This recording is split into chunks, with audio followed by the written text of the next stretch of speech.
Hey guys, welcome back to Making It. We got a new episode, a little cast iron takeover. We got our friends from Yeti over here. We're gonna be talking about some myths, doing some cooking, give you some tips about cleaning and storage, and to celebrate Yeti's new line of cast iron they came out with, well made, made in America.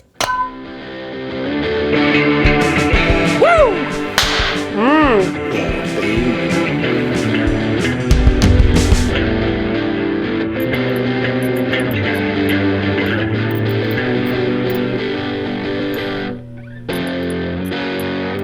Thanks for coming, guys. Thanks for hanging out. Pleasure to be up here in your kitchen up here in Connecticut. Cool spot, and looking forward to making some food with you. You've been working with Yeti for a while now, yeah? About 10 years now. Oh, heck yeah. Hey, Chris, welcome, man. Thanks for coming. I know the name says it all, Cast Iron Chris. I run social media channels where I show you how to use and maintain your cast iron. You can see me restoring very old pieces, so make sure you check it out. Brad, show us your shark impression.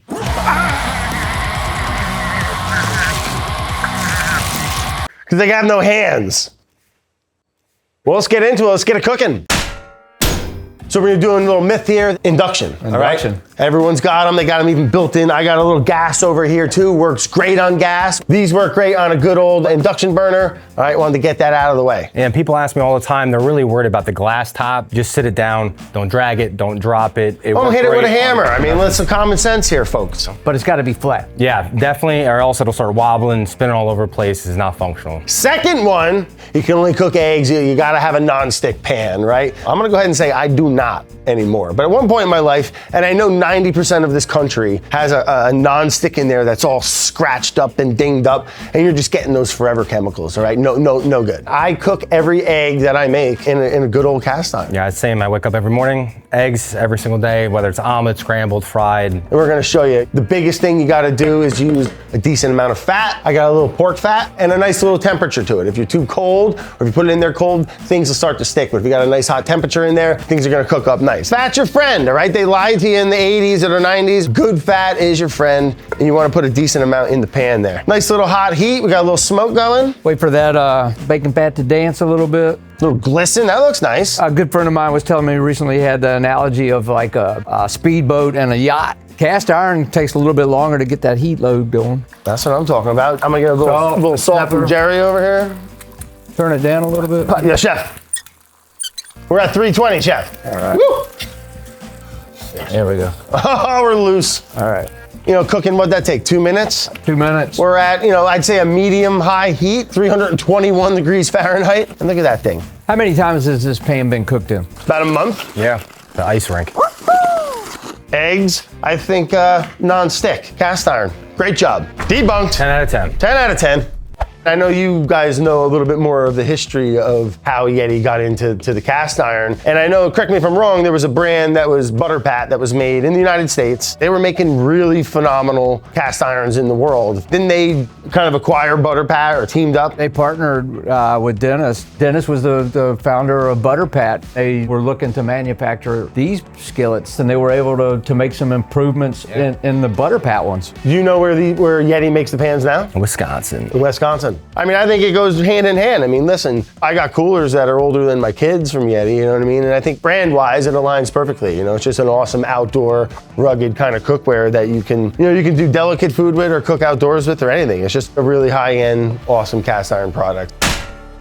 All right, so one of the misconceptions or things you get mentioned on your profile is what, searing and seasoning and... Yeah, people think that the seasoning on cast iron is flavor, that somehow you cook a meal on it, it absorbs the flavor, releases it into future meals, that it literally adds flavor to anything you're cooking, and it's ridiculous. It's not true. It's ridiculous. What the seasoning is, it's a protective barrier on your cast iron. That's all it is. You're gonna have multiple layers, you're gonna have multiple layers of protection. You know what is flavor is when you sear things properly. And cast iron's great for that. We're gonna do a little scallops, we're gonna cook up some steak, just put a nice little sear on them. And that little Maillard reaction, which is that crust, which is actually where you're gonna be building flavor. We like seasoning and we like flavor, but they're two different things. And you know what, pork fat and seafood, you're all right with me. We call this a high heat. We're cooking a little scallop. We just want to get a nice little crust on there. Just like the egg, have a nice heat and nice amount of fat in contact with what you're cooking is how you're going to develop that proper sear, right? And that is, again, flavor from steak to pork chop. That's kind of where you're gonna get it. Little induction outside. Bring the smoke outdoors, folks. Bring the smoke outdoors. I think it's ready. Look at that. Give them a little flip-o. Sometimes I'll even go a little harder with the sear and don't even flip them. But I don't mind a little kiss on the heat again, too. These are little fatties. They got some bounce to them. All right, beautiful. Those bad boys are done. Next size up, we'll cook a little steak. All right, so we got the 12 on here, just a little step up bigger. All right, we got the heat on a medium high. Let's turn it up. Let's get it cranking. How long has it been hanging? Hanging in the walk-in, salted it last night. I like to salt meat ahead of time. Unlike sugar or other flavors, they all stay on the outside, but that salt, osmosis, it'll go into the meat through the cells, and it'll give it a nice little seasoned meat, but also I think it makes it juicier. So Tuffy, you want to hit us with a little bit of that nice little pork fat? I mean, look how pretty that fat is. But you know, there's two seasonings. There's seasoning of the pan, there's seasoning of the food. The seasoning that we're looking for in the pan is just to help the food release. And protect the pan. Not so much gives you flavor to the meat. Some steaks have a real nice fat cap on them. This ain't bad, but I like to put it down, give it a little push, and let that little fat cap on its own start to render and get a little sear on it. I think a little misconception too, not so much about cast iron, but just with steaks in general sometimes, is that you can only flip a steak once. I don't know, that's not necessarily true in my opinion. There's so many ways to cook good food, but sometimes just flipping it over and over and over again can be a really nice method. I worked with a chef out in California. He believed that the heat altered the flavor of salt and pepper. So he would brown the meat, cook it to doneness, and not season until after it came off. We're geeking out a little bit, but I'm with it. Pepper, if you do sear it hard, some people like that, but if you sear it hard, it will burn and get bitter and a little acrid. When I'm pressing, I'm not pushing hard, you know, just kind of making sure you're getting a nice little contact. Without fat, you're not really getting a good sear. You're kind of just burning things. Fat is almost like the lubrication of searing, right? Chris, I mean, why would you think that searing is great with cast iron? I would say, again, that heat retention. So it takes a while for cast iron to warm up, right? But it's gonna release that heat very slowly and steadily. So you get that nice crust instead of just like a charred top, and it still cooks through. Yeah, nice kiss there, bud. There she is. Look at you, like a goddamn Red Lobster commercial or something. We're just bubbling with like canola oil. They spray the on. It's probably pretty damn close, huh? Close. Yeah, I think we'll take it off the heat and put it on the plate. We gotta let it rest for a little bit.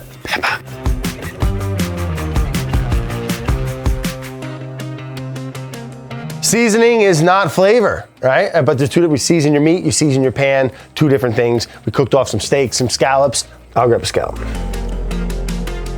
I say we did all right. That rosemary's good.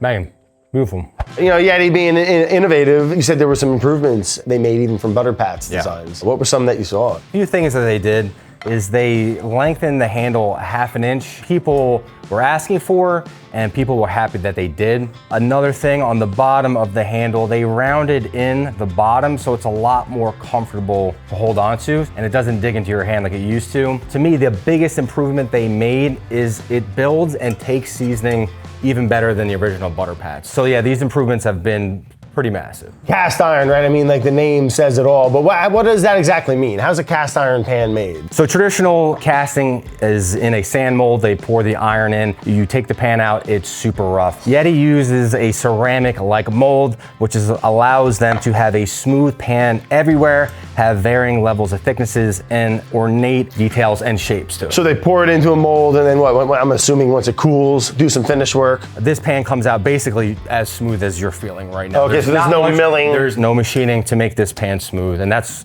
no other company's doing that. Wow, okay. They don't rush it. They let that pan cool for about 2 weeks, where in some processes it's, you know, hours. I've heard when they rush them out is where you can get like those little bubbly texture on the surface. Is that true? That's right. All right, next up we got a little bonus, a little Brad Bacon bonus for you, because I don't really do it too often. One of my favorite ways to cook with cast iron is braising, and we're gonna do a little bacon. I'm gonna make a little Dutch baby. I got some little fruit, kind of home runs when it comes to cast iron. Right, what do you boys think? I like a good bonus. What? That's it, man. Basically, just a little flour, eggs. I put a little maple syrup, just a little bit of maple syrup and some warm spices, and you just pour it into a nice little pre-seasoned cast iron. We got it in the oven, 425. And you wanna leave it in there because it is cast iron. It does take a minute to get hot. Got about 1.5 tablespoons of butter. Butter never hurt anybody. I don't know if that's true factually, but cook with a lot of butter, Tuffy? I cook with a lot of butter. Hard not to, right? Yeah, and I do it in a blender. You can hand whisk it if you want, but you want to whisk it nice. You don't want no lumps in your batter, all right? And it's nice, like a little cast iron pancake kind of. Like a thick crepe. Do it for me, chef. All right, set it and forget it. My kind of bacon. Hey Siri, 20 minutes and we'll be back. Sure thing, you handsome devil you. We're back on the myth train here, all right? The last one I want to end with is how to clean and maintain and store a cast iron. You know, we should talk about the elephant in the room here. Soap, water. Do I just use salt in my elbow grease? Do you just bake everything on until it looks like hell? It's very outdated information that soap will damage your seasoning. Again, we talked about seasoning being a protective layer, but it is a chemical bond.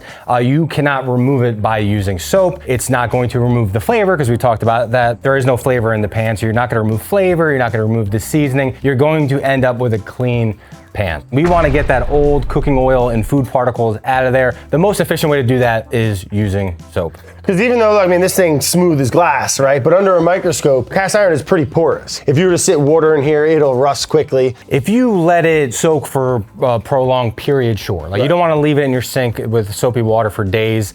You don't want to air dry it. The biggest thing is water doesn't make your cast iron rust. Soap doesn't make your cast iron rust. Not drying your cast iron properly makes it rust. So when we're done cleaning it, no matter how you clean it, you want to make sure it is thoroughly dry and it was not going to rust on you. I really just use kind of this, or even just a little rag or something. Get it nice and dry, and then I hit it with a neutral oil. I use pork fat, rendered out clean, nice pork fat. And then how do you like to store them, Chris? And you see a lot of people stacking them. I'm guilty, I do it sometimes. You could put something in between, like a trivet. My main skillets at home, I'm hanging up on my wall. I just love how they look. And they're easily accessible. I love hanging stuff up. But I feel like people should know too, if you don't, cast iron is brittle. You don't want to drop it. This will break. And them old ones and even the brand new ones, all cast iron will break. Don't go banging it around, banging it on the here and stuff, or if you're at a campfire against rocks. Yeah, like I say too, like, you know, the seasoning is durable. The only thing I will tell you not to do is do not run it through the dishwasher. It will strip off the seasoning. Certainly fixable,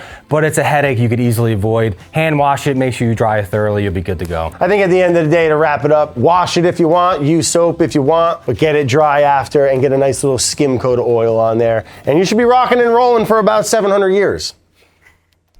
700 years. Now we just got a couple minutes. Dutch baby's in there cooking away, getting nice and Dutch and babied.